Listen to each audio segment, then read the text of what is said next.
Hello and welcome to शोध ज्ञान classes dear learners.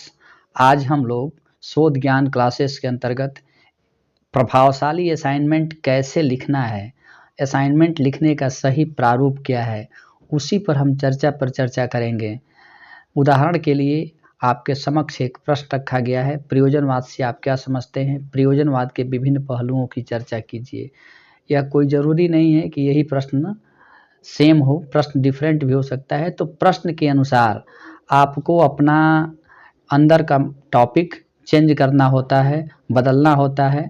Assignment लिखते समय कलरफुल स्केच का प्रयोग करना चाहिए। जो भी कोटेशंस हैं उसको हाइलाइटर से हाईलाइट कर देना है ताकि देखने में काफ़ी सुंदर एवं अच्छा लगे। आइए हम यहाँ पर प्रयोजनवाद के संदर्भ में हम असाइनमेंट को प्रभावशाली तरीके से किस प्रकार लिखेंगे, हम उसको सीखने का प्रयास करते हैं। सबसे पहले नंबर पे हम प्रस्तावना लिखते हैं या इंट्रोडक्शन लिखते हैं। प्रश्न चाहे कोई भी हो, उससे रिलेटेड हम एक पैराग्राफ या दो पैराग्राफ हम कम से कम प्रस्तावना या इंट्रोडक्शन वाले पार्ट को लिखते हैं। उसके बाद से हम नेक्स्ट जो टॉपिक आता है वह है प्रयोजनवाद का अर्थ एवं परिभाषा, अर्थात जो हमारा टॉपिक है उसका हम अर्थ एवं परिभाषा को लिखते हैं। इसी क्रम में अगला जो स्टेप आता है वह प्रयोजनवाद की आवश्यकता है, अर्थात आपने जो प्रश्न लिया है उस प्रश्न की आवश्यकता क्या है उसके बारे में हम लिखते हैं। इसी क्रम में अगला आता है प्रयोजनवाद के विविध रूप। तो अब प्रश्न के अकॉर्डिंग हमारा चलेगा कि अगर उसमें विविध रूप होगा तो विविध रूप लिखा जाएगा, नहीं होगा तो नहीं लिखा जाएगा, या सिर्फ असाइनमेंट लिखने का आधार प्रयोजनवाद को बनाया गया है। इसी क्रम में अगला है प्रयोजनवाद का क्या उद्देश्य हो सकता है, या आप जो असाइनमेंट के लिए प्रश्न चुने हैं उसका क्या उद्देश्य है। इसी क्रम में अगला है प्रयोजनवाद के प्रमुख सिद्धांत क्या हैं, या आपने जो प्रश्न लिया है अगर उस प्रश्न में कोई नियम एवं सिद्धांत है तो आप उसको वहाँ पर दर्शा सकते हैं। इसी क्रम में अगला है प्रयोजनवाद की विधियाँ।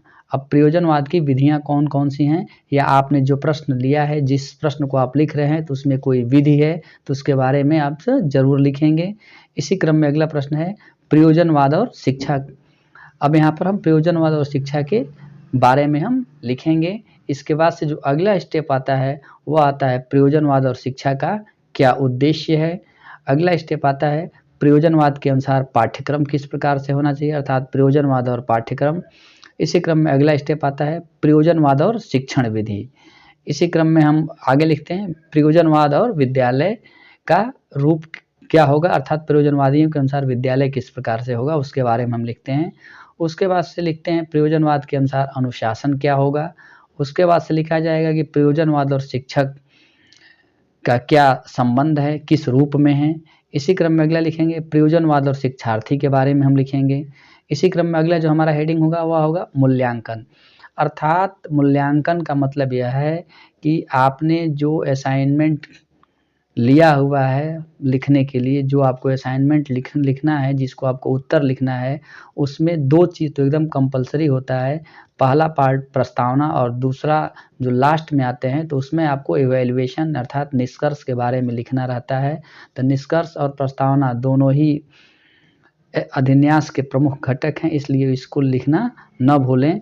मूल्यांकन के ठीक बाद आता है संदर्भ ग्रंथ सूची। संदर्भ ग्रंथ सूची में हम कुछ किताबों का नाम लिख देते हैं, उसके राइटर का नाम लिख देते हैं, अर्थात अपने असाइनमेंट कार्य को पूरा करने के लिए आपने जिस भी टेक्स्ट बुक का या इंटरनेट का या कोई एजुकेशनल वेबसाइट का सहारा लिया है उसको हम अल्फ़ाबेट के क्रम में लिखते हैं, अर्थात ए से जेड के क्रम में उसको हम लिखने का प्रयास करते हैं। तो इस तरह से प्रभावशाली एवं सही असाइनमेंट लिखने का तरीका यही है।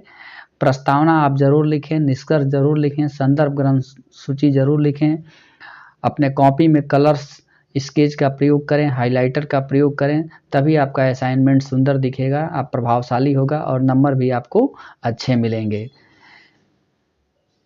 शोध ज्ञान क्लासेस को सुनने के लिए आप सभी का बहुत बहुत धन्यवाद एवं नमस्कार।